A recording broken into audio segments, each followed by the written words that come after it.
ब्रह्मांड ही सब कुछ है। समय, स्पेस और मैटर सब कुछ इसी में समाहित है। हमारी पृथ्वी इस ब्रह्मांड में चट्टान का घूमता हुआ एक कण भर है जो हमारी मिल्की वे गैलेक्सी में मौजूद 200 अरब तारों में से एक का चक्कर काट रही है।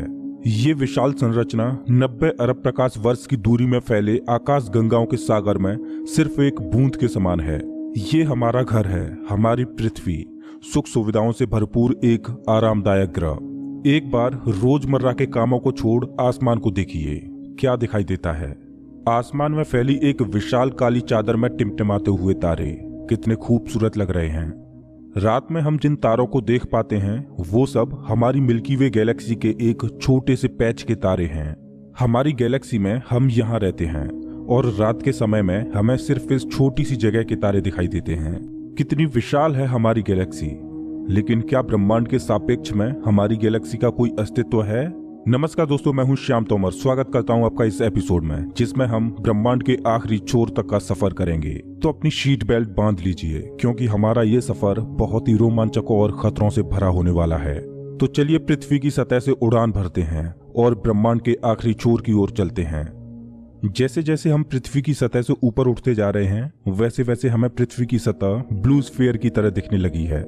यह है इंटरनेशनल स्पेस स्टेशन, इंसानों द्वारा स्पेस में बनाई गई सबसे बड़ी चीज।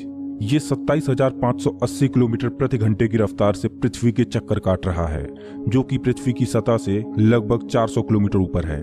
और ये 24 घंटे में लगभग 16 बार पृथ्वी के चारों ओर घूम जाता है। जैसे ही हम इंटरनेशनल स्पेस स्टेशन से और ऊपर जाते हैं तो हमें इंसानों द्वारा बनाई गई कुछ और चीजें दिखाई देती हैं। सैटेलाइट्स। अंतरिक्ष में इंसानों द्वारा भेजी गई हजारों सैटेलाइट्स पृथ्वी का चक्कर काट रही हैं। सैटेलाइट्स का अंतरिक्ष में एक जाल सा बिछा हुआ है। चलिए और ऊपर चलते हैं। इतने ऊपर से पृथ्वी का नजारा तो देखिए, कितना खूबसूरत लग रहा है हमारा ये नीला ग्रह। हम पहुंच चुके हैं चांद के पास। हमसे पहले यहाँ पर 12 एस्ट्रोनॉट्स आ चुके हैं, जिनमें नील आर्मस्ट्रांग पहले व्यक्ति थे जो इसकी सतह पर उतरे थे, और उनके पैरों के निशान आज भी चांद की सतह पर देखे जा सकते हैं। चांद पर कोई वायुमंडल नहीं है, इस वजह से ये निशान सदियों तक ऐसे ही बने रहेंगे। हम अभी अपने घर से लगभग 4 लाख किलोमीटर दूर हैं और चंद्रमा से हमारा ग्रह कुछ इस तरह का दिखाई देता है। ऐसा लग रहा है जैसे अंतरिक्ष में एक ब्लू मार्बल रखी हो। चांद की सतह एक बैटल फील्ड की तरह लग रही है जिसने पिछले अरबों सालों से कॉमेट्स और एस्ट्रॉइड्स की मार को झेला है। चांद का कोई वायुमंडल नहीं है जो कि कॉमेट्स या एस्ट्रॉइड्स को स्पेस में ही जला दे। सौभाग्य से हमारी पृथ्वी का वायुमंडल है जो हमें स्पेस से आने वाले खतरों से बचाता है। चलिए अंतरिक्ष में एक लंबी छलांग लगाते हैं। ये है हमारे सौर मंडल का सबसे चमकीला ग्रह वीनस। इसको पृथ्वी की छोटी बहन बोला जाता है क्योंकि ये पृथ्वी की ही तरह रॉकी प्लैनेट है जिसकी ग्रेविटी लगभग पृथ्वी के ही समान है। लेकिन ये ग्रह एक नर्क की तरह है क्योंकि इस पर होती है भयंकर बारिश, पानी की नहीं बल्कि एसिड की। इसके एटमॉस्फेयर में जो बादल दिखाई दे रहे हैं वो सल्फ्यूरिक एसिड के हैं। हमारे सौरमंडल में सिर्फ वीनस ही एकमात्र ऐसा ग्रह है जिस पर सबसे ज्यादा ग्रीन हाउस इफेक्ट होता है। सूर्य की गर्मी इस पर आती तो है लेकिन वापस नहीं जा पाती, जिस वजह से हीट इसके एटमॉस्फेयर के अंदर ट्रैप होकर रह जाती है। यही कारण है कि शुक्र ग्रह हमारे सौरमंडल का सबसे गर्म ग्रह है जिसका तापमान 465 डिग्री सेल्सियस है। इसकी सतह पर काफी मात्रा में ज्वालामुखी मौजूद हैं जो इस ग्रह को और ज्यादा खतरनाक बनाते हैं। इस एंग्री प्लैनेट पर कुछ भी सरवाइव नहीं कर सकता। चलिए अपनी जर्नी को और आगे बढ़ाते हैं। यह है सूर्य के सबसे पास मौजूद ग्रह मरकरी। इस ग्रह की धरती हमारे चंद्रमा जैसी नजर आती है जिस पर बड़े बड़े गड्ढे मौजूद हैं। इस ग्रह के दिन और रात के टेम्परेचर में बहुत ज्यादा डिफरेंस है। रात के समय में इसका तापमान -170 डिग्री सेल्सियस पहुंच जाता है तो दिन के समय में 400 डिग्री सेल्सियस को भी पार कर जाता है। चलिए आगे बढ़ते हैं। यह है हमारा भगवान। यही है जो अपनी ऊर्जा से पृथ्वी पर जीवन को चला रहा है। अगर ये ना होता तो हम ना होते। पृथ्वी से लगभग 150 मिलियन किलोमीटर दूर मौजूद ये तारा इतना बड़ा है कि इसमें लाखों पृथ्वियां समा जाएं। सूर्य इतना भारी है कि इसकी ग्रेविटी पूरे सोलर सिस्टम को कंट्रोल कर रही है। इससे निकलने वाली लपटें इतनी बड़ी होती हैं कि सूर्य की सतह से हजारों किलोमीटर ऊपर तक चली जाती हैं। चलिए अपनी यात्रा को आगे बढ़ाते हैं। यह है पृथ्वी का सबसे नजदीकी ग्रह मंगल। इसकी धरती लाल है, इस वजह से इसे लाल ग्रह भी बोला जाता है। वैज्ञानिक मंगल ग्रह के बारे में जानने के लिए बड़े ही उत्सुक हैं क्योंकि वैज्ञानिक कहीं ना कहीं ये अनुमान लगाते हैं कि मंगल ग्रह हमारा पास्ट है। वैज्ञानिक मानते हैं कि अतीत में मंगल की धरती पर जीवन फला फूला होगा। मंगल की धरती पर भी सागर मौजूद थे, नदियां मौजूद थीं, इसका खुद का एक एटमॉस्फेयर था। लेकिन आज ये ग्रह वीरान और बंजर पड़ा है। आज वैज्ञानिक इस ग्रह पर सूक्ष्म रूप में ही सही बैक्टीरिया के रूप में जीवन खोजने में जुटे हैं और वैज्ञानिक इस ग्रह पर भविष्य में बस्तियां बसाने की सोच रहे हैं। अगर हम मंगल पर आए हैं तो हम इसे कैसे मिस कर सकते हैं। यह है ओलंपस मॉन्स, एक प्राचीन ज्वालामुखी। मंगल की धरती पर ज्वालामुखी से बना ये पहाड़ पृथ्वी की सबसे ऊंची चोटी माउंट एवरेस्ट से भी लगभग 3 गुना ऊंचा है और यह हमारे सोलर सिस्टम की सबसे ऊंची चोटी है। अगर मंगल की धरती से हम अपने ग्रह पृथ्वी को देखें तो ये कुछ इस तरह की दिखाई देती है। अब आगे की यात्रा थोड़ी सी डरावनी होने वाली है, क्योंकि अब हम एस्ट्रॉयड बेल्ट में प्रवेश कर रहे हैं, जो कि मंगल और बृहस्पति ग्रह के बीच मौजूद है। इसमें मौजूद हैं बड़ी बड़ी और विशालकाय चट्टानें, जो कि सूर्य के चारों ओर घूम रही हैं। इस एस्ट्रॉयड बेल्ट में इतनी बड़ी बड़ी चट्टानें मौजूद हैं कि अगर ये सब आपस में मर्ज हो जाएं, तो इनसे एक बड़े ग्रह का निर्माण हो सकता है। इस बेल्ट में इतने बड़े बड़े एस्ट्रॉयड्स मौजूद हैं कि इन पर एक बड़ा शहर बसाया जा सके। जैसा कि हम जानते हैं कि 4.5 बिलियन साल पहले हमारे सौरमंडल में ग्रह बने, लेकिन एस्ट्रॉयड बेल्ट में मौजूद ये मलबा जैसा का तैसा रह गया। एस्ट्रॉयड बेल्ट में मौजूद मलबा एक प्लैनेट बन सकता था, लेकिन एक बड़ी शक्ति ने इस मलबे को प्लैनेट नहीं बनने दिया, और वो शक्ति थी जुपिटर। जुपिटर की हाई ग्रेविटी ने एस्ट्रॉयड बेल्ट के एस्ट्रॉयड्स को प्लैनेट नहीं बनने दिया। जुपिटर हमारे सोलर सिस्टम का सबसे बड़ा प्लैनेट है और इसके ढेर सारे चंद्रमा हैं। ये इतना बड़ा है कि हमारे सोलर सिस्टम के अन्य सभी प्लैनेट्स को मिलाकर भी इतना बड़ा ग्रह नहीं बनाया जा सकता। ये है जुपिटर का ग्रेट रेड स्पॉट। ये लाल धब्बा जुपिटर की सतह पर सदियों से चला आ रहा है। ये एक विशाल तूफान है। ये रेड स्पॉट इतना बड़ा है कि इसमें 3 पृथ्वियां आ जाएं। जुपिटर एक गैसीय प्लैनेट है, इस वजह से इसकी सतह पृथ्वी की तरह ठोस नहीं है। अगर आप जुपिटर की सतह पर उतरे तो आप इसकी सतह पर खड़े नहीं हो सकते, बल्कि सीधे इसके अंदर चले जाओगे। जुपिटर जितना वायलेंट और विनाशकारी है, वहीं इसके चंद्रमा जीवन के पनपने के लिए आइडियल साबित होते हैं। जुपिटर के दर्जनों चंद्रमाओं में से एक है यूरोपा, जो कि पूरी तरह बर्फ की मोटी चादर से ढका हुआ है। वैज्ञानिक मानते हैं कि यूरोपा की सतह पर जमी हुई बर्फ के नीचे पानी तरल रूप में मौजूद है। इस पर पानी का तरल रूप में होना जीवन के होने की संभावनाओं को बढ़ा देता है। हमारे सोलर सिस्टम में बृहस्पति ग्रह के चंद्रमा यूरोपा पर वैज्ञानिक जीवन होने की प्रबल संभावनाएं जताते हैं। हमारा अगला पड़ाव है हमारे सौर मंडल का सबसे खूबसूरत प्लैनेट सैटर्न। शनि ग्रह के छल्ले इसकी सुंदरता में 4 चांद लगाते हैं, जो कि इसकी सतह से लाखों किलोमीटर ऊपर तक फैले हैं। शनि ग्रह को अपने सोलर सिस्टम का ताज माना जाता है।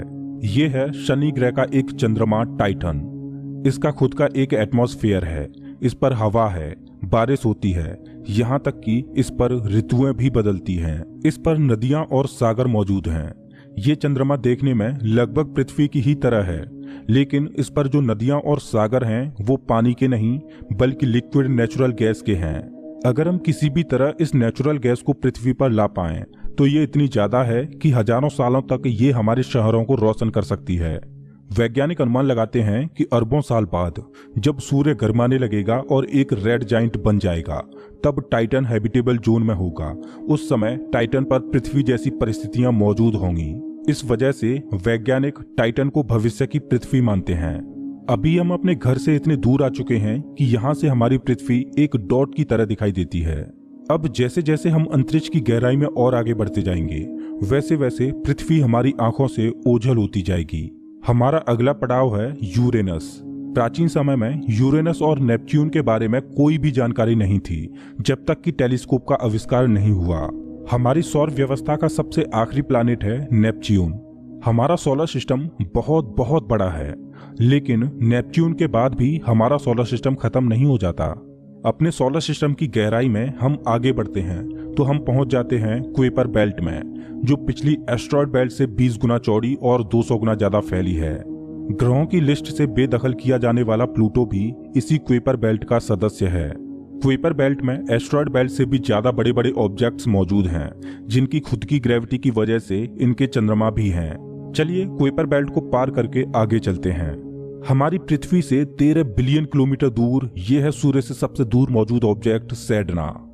ये एक बौना ग्रह है जो एक ऐसा स्पेस ऑब्जेक्ट है जो सबसे दूर सूर्य की परिक्रमा कर रहा है। इसकी खोज 2003 में हुई थी। ये सूर्य की एक परिक्रमा 10,000 सालों में पूरी कर पाता है। चलिए अब अपने सोलर सिस्टम से बाहर का रुख करते हैं। अभी हम इंटरस्टेलर स्पेस में प्रवेश कर चुके हैं। देखिए देखिए, अंतरिक्ष की गहराई में ये क्या ट्रेवल कर रहा है। ओह, ये तो वॉयेजर 1 स्पेसक्राफ्ट है। यही तो इकलौता स्पेसक्राफ्ट है जो कि इंसानों द्वारा बनाई गई सबसे दूर मौजूद चीज है। ये पृथ्वी से अब तक 19 अरब किलोमीटर दूर जा चुका है। इस स्पेसक्राफ्ट ने अंतरिक्ष के काफी सवालों से पर्दा उठाया है। ये बंदूक से निकली बुलेट से भी 20 गुना तेज ट्रेवल कर रहा है। चलिए अपनी यात्रा को और आगे बढ़ाते हैं। अभी हम अपने सोलर सिस्टम की हदों से इतने दूर आ चुके हैं कि यहाँ से हमारा सूर्य एक आम तारे की तरह दिखाई दे रहा है, लेकिन इतनी दूर से भी इसकी ग्रेविटी को महसूस किया जा सकता है क्योंकि अरबों की संख्या में यहाँ पर कॉमेट्स को देखा जा सकता है जो सूर्य की ग्रेविटी से बंधे हुए हैं। इन कॉमेट्स में इतना ज्यादा पानी है कि अगर ये सब इकट्ठे हो जाएं तो ये पृथ्वी से भी ज्यादा बड़े और गहरे सागरों को भर दें। वैज्ञानिक मानते हैं कि पृथ्वी पर ज्यादातर पानी कॉमेट्स के द्वारा ही आया है। पेंसपर्मिया थ्योरी के अनुसार पृथ्वी पर जीवन कॉमेट्स के द्वारा ही धरती पर आया। अंतरिक्ष में तैर रही इन छोटी छोटी बर्फीली चट्टानों में जीवन सूक्ष्म रूप में बैक्टीरिया की फॉर्म में मौजूद हो सकता है। कॉमेट्स का एक विशाल बादल हमारे सौर मंडल को घेरे हुए है जिसे ऑर्ट क्लाउड बोला जाता है। ऐसा माना जाता है कि ये ऑर्ट क्लाउड हमारे सौर मंडल की ग्रेविटी की आखिरी सीमाओं पर है। इसके बाद सूरज की ग्रेविटी कमजोर पड़ने लगती है, जिस वजह से इसके बाद सूरज का खिंचाव बहुत कम रह जाता है। अब यहाँ से आगे की यात्रा एक अननोन और रहस्यमयी स्पेस में होगी जहाँ घुप अंधेरा है। यहाँ इतना अंधेरा है कि हम अपनी आंखों से भी कुछ भी नहीं देख पाएंगे। यहाँ देखने के लिए हमें इंफ्रारेड विजन की जरूरत पड़ेगी। हम अपनी पृथ्वी से बहुत बहुत बहुत दूर आ चुके हैं, लेकिन ब्रह्मांड के सापेक्ष में ये हमारा एक मामूली सा स्टेप है। यहाँ से हमें चारों ओर अरबों तारे दिखाई दे रहे हैं, लेकिन अभी हम सबसे नजदीकी तारामंडल की ओर बढ़ रहे हैं। ये है हमारा पड़ोसी सोलर सिस्टम।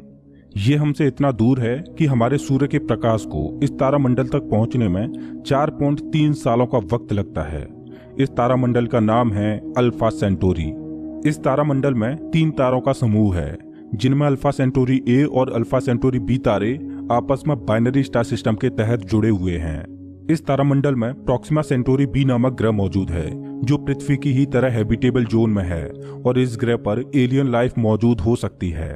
चलिए अपनी यात्रा को आगे बढ़ाते हैं। पृथ्वी से हम 10 प्रकाश वर्ष दूर आ चुके हैं और हमारे सामने ये एक बेबी स्टार है जिसने अभी अपना जीवन शुरू ही किया है और इस तारामंडल में अभी ग्रहों का जन्म होना बाकी है। हो सकता है कि इस तारामंडल में किसी ऐसे ग्रह का जन्म हो जाए जो हमारी पृथ्वी की ही तरह जीवन को धारण करने योग्य हो, लेकिन अभी इसमें अरबों सालों का वक्त लगेगा। वेल, अपनी यात्रा को आगे बढ़ाते हैं। अभी हम पृथ्वी से 20 प्रकाश वर्ष दूर आ चुके हैं और अभी हम ऐसे तारामंडल से होकर गुजर रहे हैं जिसका जन्म हमारे सोलर सिस्टम के साथ ही हुआ था। इस तारे का नाम है ग्लीज 581 और इसकी सबसे बड़ी खास बात यह है कि इस तारे का चक्कर लगा रहा है एक ऐसा ग्रह जो हमारी पृथ्वी से बिल्कुल मेल खाता है और इस ग्रह पर एलियन सिविलाइजेशन होने की प्रबल संभावना है।